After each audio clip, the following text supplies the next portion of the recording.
Hello everyone, welcome back. This is the SBB as always. So, in the last edition of NieR, we came to a close, and that was just ending 1.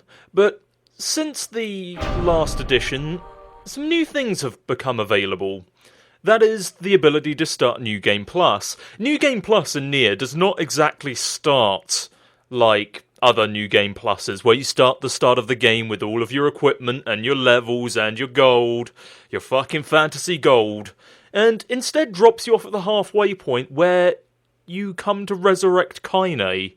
For whatever godforsaken reason, I guess it does make sense, since during this playthrough, we will be able to understand the language of the Shades and what they have been saying all this time, which adds a very interesting new perspective onto the world of NieR. And we kind of need Kaine for that, since she's the one with the Shade harbouring in her body.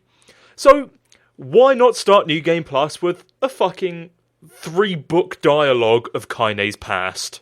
Why not? I've been trying to put this off for a very, very, very long time. But there's no getting around it.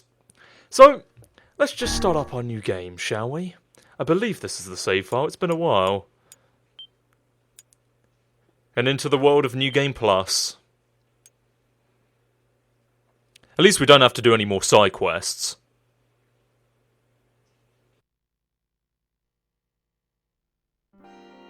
Whenever I interacted with Kaine, I was reminded about something from my past.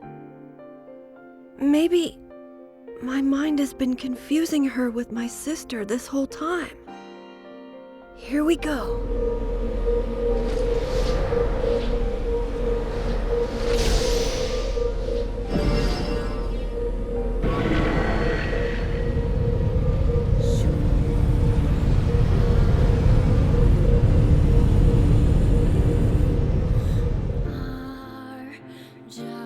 Just when you thought the world of text was over, Kaine's dreams, discrimination.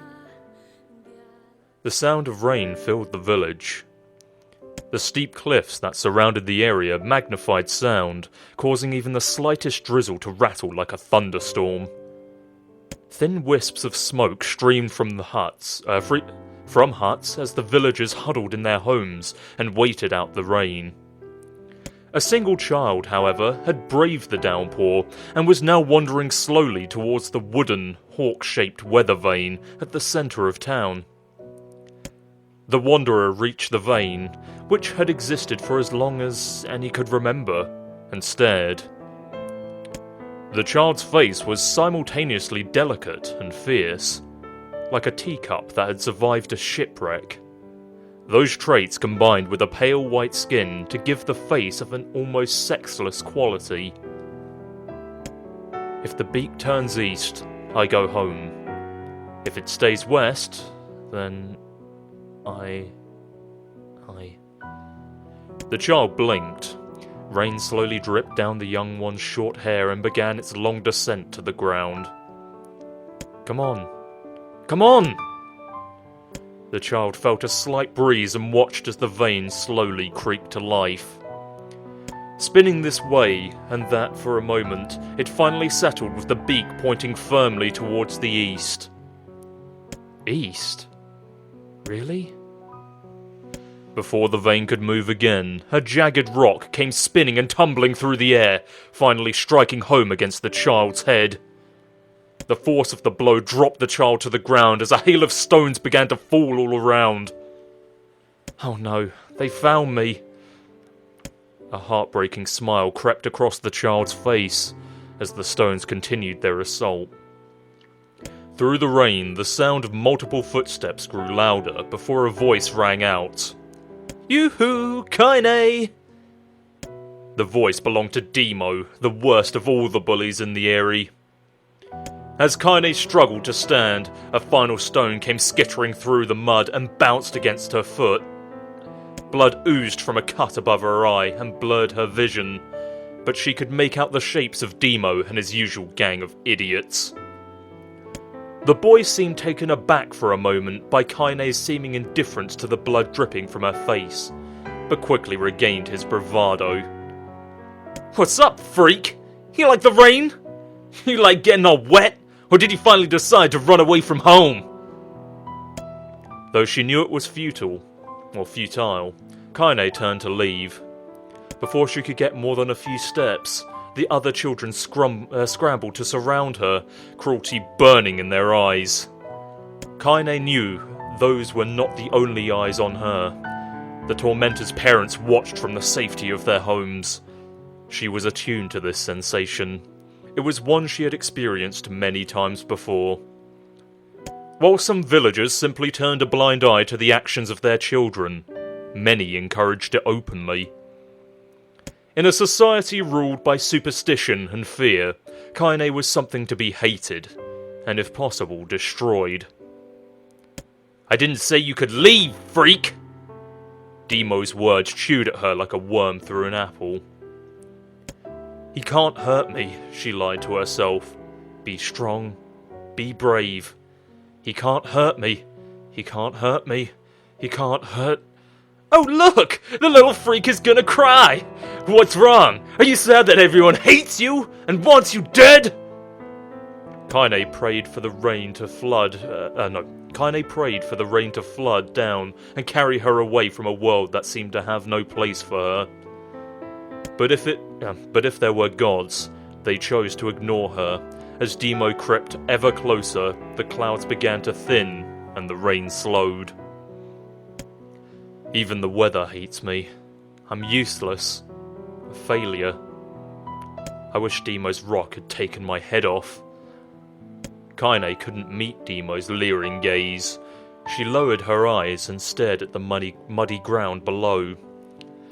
The bully moved forwards until he was inches away.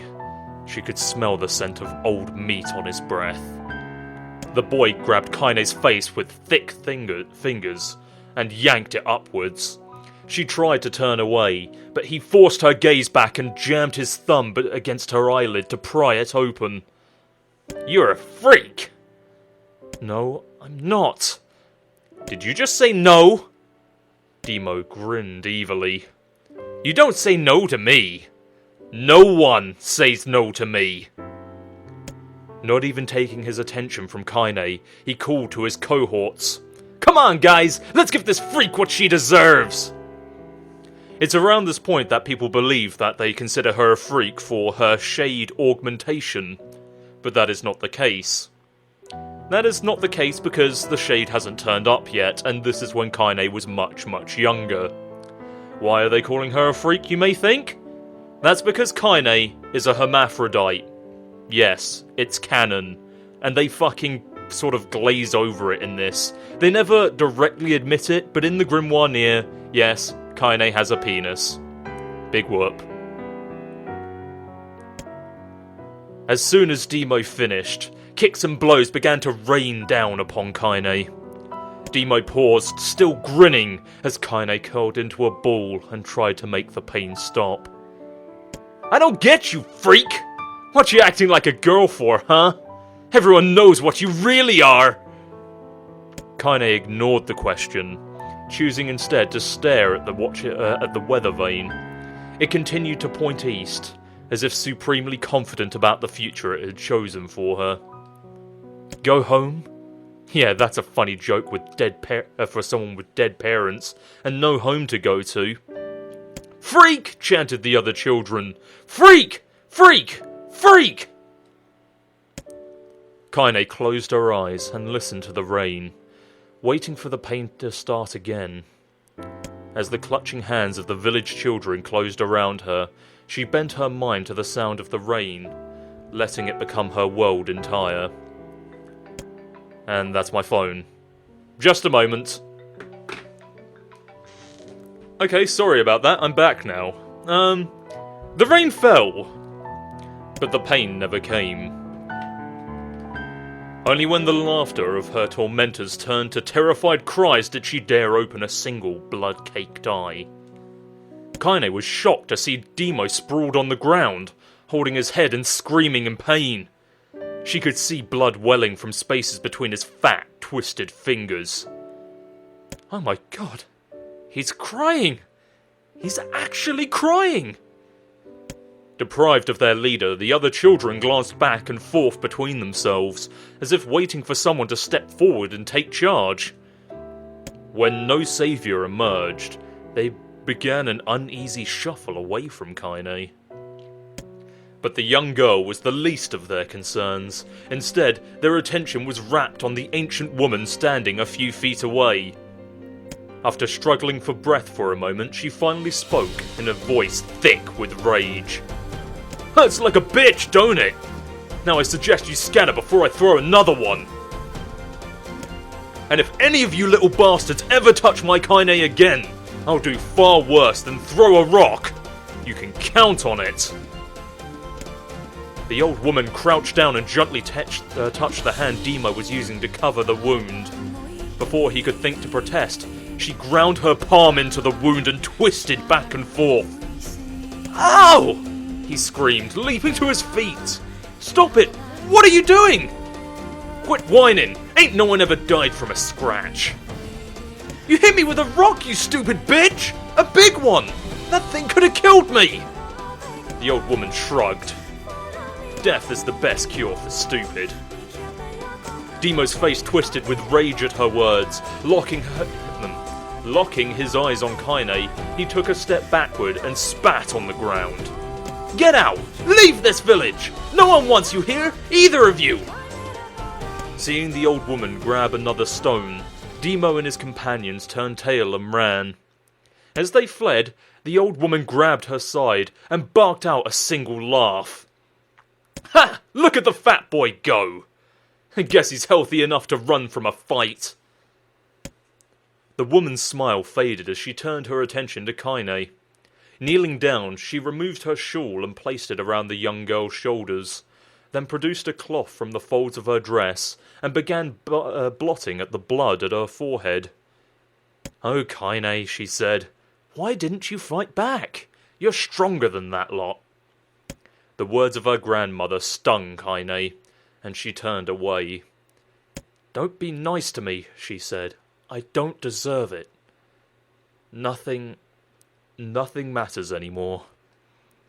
Her tears, held in check for so long, finally began to fall on the muddy ground below. "Everyone hates me. They think I cause bad things to happen. They think I'm a freak. I wish I were dead." As Kaine's tears turned to sobs, she felt her grandmother's hands on her shoulders. Despite her advanced age and diminutive size, she was a woman of surprising strength, and Kaine found herself unable to turn away. "Don't talk like that, Kaine. It's a river wide and deep that flows between the realms of this world and the next, and it grants no mercy to any that attempt the crossing. You got a duty to fight until your last breath. Understand?" The old woman tightened her grip and tried to still the tremor in her voice. "You know the pain of losing someone close to you, Kaine. You know because you survived it." As the words hit home, Kaine was struck by the force of her love for the old woman. As a young child, she didn't even know of her grandmother, but when her parents died, the woman quickly accepted her as her own. Grandma, as Kaine called her, was cunning, vulgar, and quick to violence, and their first few years together had not been easy.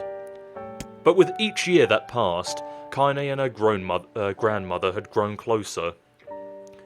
However, it was only now, sitting in the mud with tears and blood caking her face, that Kaine truly understood the depths of her affection. Here was a woman who had seen hard times, who had seen death, who had fought through all these things and somehow emerged on the other side. If anyone could understand Kaine's pain and loneliness, it was her. Do I make you sick, Grandma?" "Course not! Don't be an ass!" Kaine drew her grandmother's moth-eaten shawl around her body and shuddered. "But my body... It's not normal. If I was normal, then Mom and Dad wouldn't..." "Hush," interrupted Grandma. "I'll not hear another word of this nonsense. You're my granddaughter, and I love you. And if folks have a problem with that, then they can just go to hell. And with that, the old woman reached out and placed a wreath of dried flowers in Kaine's hair.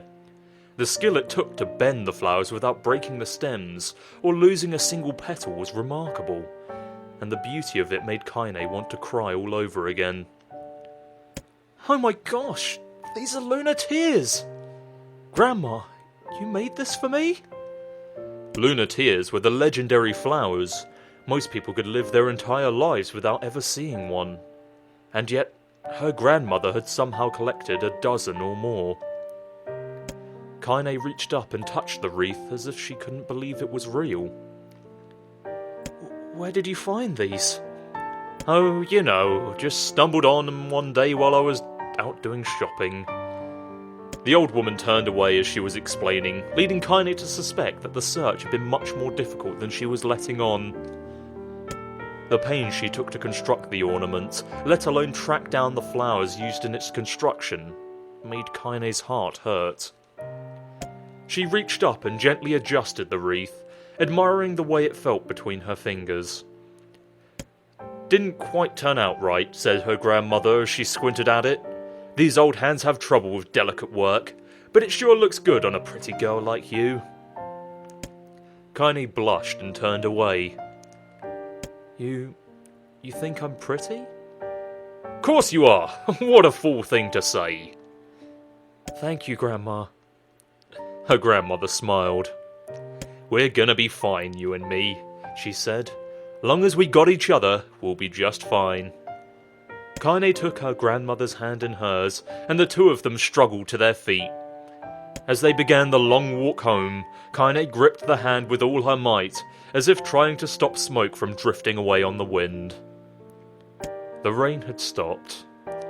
Kaine stood beneath the weather vane, watching it spin in lazy circles, no longer caring about the direction it faced when it stopped.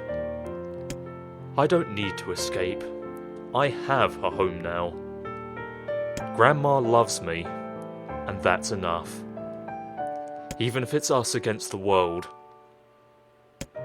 Kaine let her gaze drift up past the vane and into the cloudy sky.